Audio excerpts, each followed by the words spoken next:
सभी को मेरा नमस्कार। आज अपन पढ़ेंगे मैग्नेटिक ससेप्टिबिलिटी व मैग्नेटिक जो मोमेंटम है उनमें रिलेशन।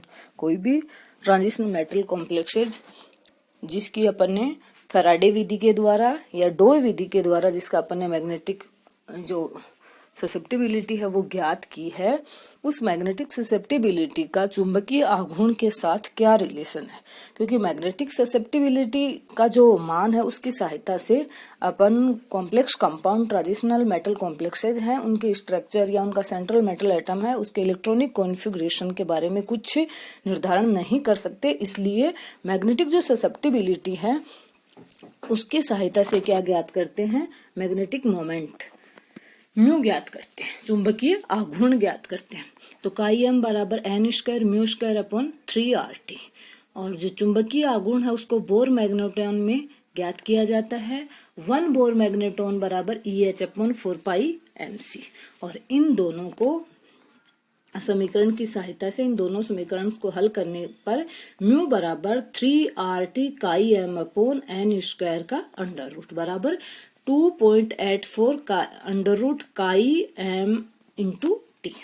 तो होता क्या है कि संक्रमण धातु है उनके चुंबकीय आघूर्ण के मान से परमाणु में जो उपस्थित है, क्योंकि जैसे मैग्नेटिक ससेप्टिबिलिटी से ये निर्धारित नहीं किया जा सकता, लेकिन मैग्नेटिक ससेप्टिबिलिटी है उसको अगर चुंबकीय आघूर्ण में कन्वर्ट कर लिया जाता है दोनों का जो रिलेशन है उसके द्वारा, तो उस कॉम्प्लेक्स जो कंपाउंड है उसका जो सेंट्रल मेटल एटम है उसमें उपस्थित अनपेयर्ड इलेक्ट्रॉन की संख्या के बारे में, यानी कितने अनपेयर्ड इलेक्ट्रॉन है, कितने पेयर्ड इलेक्ट्रॉन है, हाफ फील्ड है, फुल फील्ड है, जैसा भी है उसकी जानकारी मिल जाती है।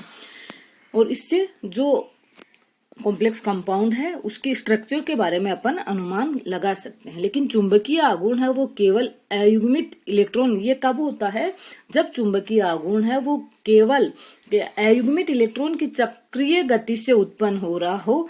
यानी जो चुंबकीय आघूर्ण अपन ने स्टार्टिंग में पढ़ा था कि दो प्रकार का चुंबकीय आघूर्ण, इलेक्ट्रॉन का जब मोशन होता है रोटेशनल मोशन और रिवोल्यूशनरी मोशन, उसके द्वारा दो प्रकार का चुंबकीय आघूर्ण उत्पन्न होता है। लेकिन होता क्या, जो ट्रांजिशनल मेटल एटम है उनमें जो चक्रण चुंबकीय आघूर्ण, जो स्पिन एंगुलर मोमेंटम है उसी का योगदान होता है। अनपेयर्ड इलेक्ट्रॉन की वजह से उनकी स्पिन मोशन है उसकी वजह से उत्पन्न हुए चुंबकीय आघूर्ण का ही योगदान होता है। लेकिन जो ऑर्बिटल मोशन है उसके द्वारा उत्पन्न चुंबकीय आघूर्ण का ट्रांजिशनल मेटल में क्या होता है, योगदान नहीं होता है, क्योंकि उनमें जो कक्षीय जो आघूर्ण है उसका क्या हो जाता है, समन हो जाता है, क्वेंसिंग हो जाती है। इसलिए उनमें अनपेयर्ड इलेक्ट्रॉन जो चुंबकीय आघूर्ण है वो ओनली स्पिन एंगुलर मोमेंटम होता है। तो उसकी सहायता से जो म्यू की वैल्यू है उससे एग्जैक्ट अनपेयर्ड इलेक्ट्रॉन की संख्या ज्ञात की जा सकती है। और ओनली स्पिन एंगुलर मोमेंटम होता है तो म्यू एस बराबर 4s+1 का अंडर रूट। एस क्या है, कुल चक्रण क्वांटम संख्या। लेकिन चुंबकीय क्षेत्र की उत्पत्ति अपने को पता है कि चक्रण क्वांटम संख्या के साथ साथ, यानी स्पिन एंगुलर जो स्पिन मोशन है उसके साथ साथ एंगुलर मोशन के द्वारा, कक्षीय गति के द्वारा भी चुंबकीय आघूर्ण उत्पन्न होता है। तो दोनों का योगदान होता है, कक्षीय और कोणीय चुंबकीय आघूर्ण या संवेग से। अतः प्रथम संक्रमण श्रेणी के जो धातु हैं उनके संकुलों के लिए चुंबकीय आघूर्ण है म्यू एस प्लस एल। यानी दोनों मोशन अपन काम में ले लेते हैं, इलेक्ट्रॉन के चक्रण चुंबकीय आघूर्ण और कक्षीय चुंबकीय आघूर्ण। तो म्यू एस प्लस एल बराबर 4s+1 प्लस l+1। ऐसे वो कुल क्वांटम संख्या है, कुल चक्रण क्वांटम संख्या है, स्पिन क्वांटम नंबर है, जबकि एल है वो अणु में उपस्थित सभी इलेक्ट्रॉन की कक्षीय कोणीय संवेग क्वांटम यानी एजिमुथल जो क्वांटम संख्या है उसका क्या है, योग है। एक इलेक्ट्रॉन के लिए चक्रण क्वांटम संख्या जो ms है या s का मान प्लस माइनस हाफ होता है। s बराबर ms.n, यानी एक के लिए प्लस माइनस हाफ होता है और जितने इलेक्ट्रॉन हैं अनपेयर्ड इलेक्ट्रॉन हैं उनसे उसको क्या कर देंगे, मल्टीप्लाई कर देते हैं। n क्या है, टोटल अयुग्मित इलेक्ट्रॉन की संख्या।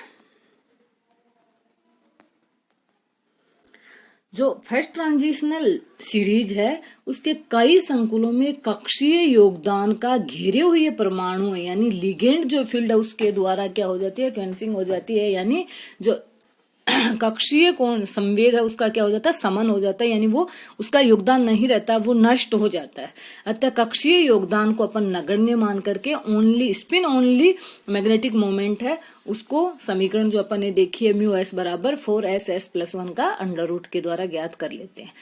अयुग्मित इलेक्ट्रॉन के लिए एस की वैल्यू हाफ होती है। अयुग्मित इलेक्ट्रॉन, अब एस की जगह अपन क्या कर दें, हाफ वैल्यू रख दें। एस की वैल्यू जो एस चक्रण क्वांटम संख्या है उसकी वैल्यू एक इलेक्ट्रॉन के लिए क्या होती है, प्लस माइनस हाफ। और एस बराबर एस को अगर एन में कन्वर्ट करना है तो म्यू एस बराबर n(n+2) का अंडर रूट n/हाफ कर देंगे ना, एस बराबर n/हाफ। जो फर्स्ट ट्रांजिशन सीरीज है उसमें केवल एंड केवल क्या होता है, स्पिन जो मोशन है उसके द्वारा उत्पन्न चुंबकीय आघूर्ण ही होता है। और तो इसके मान है जब अपन ज्ञात करते हैं कैलकुलेटेड वैल्यू और एक्सपेरिमेंटल वैल्यू, तो उसमें क्या आता है, थोड़ा अंतर आता है, क्योंकि अपन जो कैलकुलेट करते हैं वो ओनली अनपेयर्ड इलेक्ट्रॉन के द्वारा है, जो एंगुलर मोमेंटम उत्पन्न होता है उसी को, चुंबकीय आघूर्ण जो उत्पन्न होता है उसी को ही ज्ञात करते हैं, वो ही कैलकुलेट करते हैं। लेकिन जब एक्सपेरिमेंटली ये किया जाता है तो उसमें थोड़ा बहुत योगदान किसका होता है, कक्षीय चुंबकीय आघूर्ण का भी होता है। तो जब कोई कॉम्प्लेक्स ये ट्रांजिशनल मेटल जो आयन है उनके अलग अलग इलेक्ट्रॉनिक कॉन्फ़िगरेशन है और इन कॉन्फ़िगरेशन के अकॉर्डिंग ये अनपेयर्ड इलेक्ट्रॉन की संख्या और कितने अनपेयर्ड इलेक्ट्रॉन हैं उनके अनुसार चुंबकीय आघूर्ण 0 है तो 0 है, 1 है तो ये कैसे ज्ञात करते हैं, n(n+2) का अंडर रूट के द्वारा। तो द्वितीय और जो तृतीय संक्रमण श्रेणी है, फर्स्ट जो ट्रांजिशन सीरीज है उसमें तो क्या होता है, अनपेयर्ड इलेक्ट्रॉन के कारण केवल चक्रण चुंबकीय आघूर्ण ही होता है। लेकिन जो सेकंड और थर्ड ट्रांजिशन सीरीज है उसमें और स्पेशली लेंथेनाइड में उनमें जो कक्षीय चुंबकीय आघूर्ण है उसकी कैंसिंग नहीं होती है, उसका शमन नहीं होता है, इसलिए कक्षीय गति से उत्पन्न चुंबकीय आघूर्ण उसको अपन नगण्य नहीं मान सकते हैं। और कक्षीय योगदान एल क्या है, सभी एज्यूमिथल जो क्वांटम संख्या है सभी इलेक्ट्रॉन की उनका योग सकल। कुछ उदाहरणों में चक्रण योगदान तथा कक्षीय योगदान में युग्मन भी कई बार क्या होता है, स्पिन ऑर्बिटल कपलिंग हो जाती है, एलएस कपलिंग हो जाती है। और एलएस कपलिंग जब होती है तो जो चक्रण क्वांटम संख्या, प्रत्येक इलेक्ट्रॉन की चक्रण क्वांटम संख्या जिसे स्मॉल एल से दर्शाते हैं और सभी की क्या कर देते हैं, स्मॉल एस से, जो 1 2 3 4 जितने भी अनपेयर्ड इलेक्ट्रॉन हैं उनका योग करेंगे तो कैपिटल एस आ जाएगा। ऐसे ही द्विगंशी क्वांटम संख्या जो स्मॉल एल है उन सब का योग क्या आ जाता है, कैपिटल एल। और जब स्पिन और ऑर्बिटल, स्पिन चक्रण, ऑर्बिटल कक्षीय, दोनों जो हैं उनका क्या हो जाता है, युग्मन हो जाता है, पैरिंग हो जाती है, तब इसे क्या कहते हैं, एलएस कपलिंग या रसेल सैंडर्स युग्मन। और इनके दोनों के कपलिंग होने पे जो एक नई क्वांटम संख्या आती है इसे किससे दर्शाते हैं, जे से दर्शाते हैं, चुंबकीय। और इनके लिए जो चुंबकीय आघूर्ण का जो फॉर्मूला है वो थोड़ा कॉम्प्लेक्स हो जाता है। म्यू एस बराबर G(J)+1। जे क्या है, दोनों एल और एस कपलिंग से उत्पन्न चुंबकीय क्वांटम संख्या। जी गायरोमैग्नेटिक रेशियो है और ये जी बराबर, जी के लिए फॉर्मूला था 1 + S(s+1) - LL+1 + JJJ+1 upon 2JJ+1।